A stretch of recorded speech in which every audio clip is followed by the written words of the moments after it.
For today's video, I am going to teach you on how you can enable your notifications in Slack.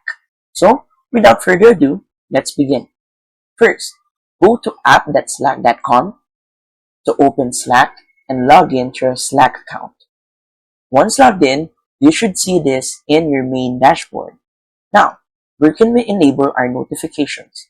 First, go to the top left on your profile right here and click on it. A drop-down menu will appear, and then we're going to click on Preferences. After that, we should see all these options right here, but we're going to focus on notification. By default, it should be click on all new messages, but we can either choose to be notified only by direct messages, mentions, and keywords, or even nothing right here. But you should enable desktop notifications for Slack to notify us for any messages or any infos that we need or we receive. So click right here and then click on Allow.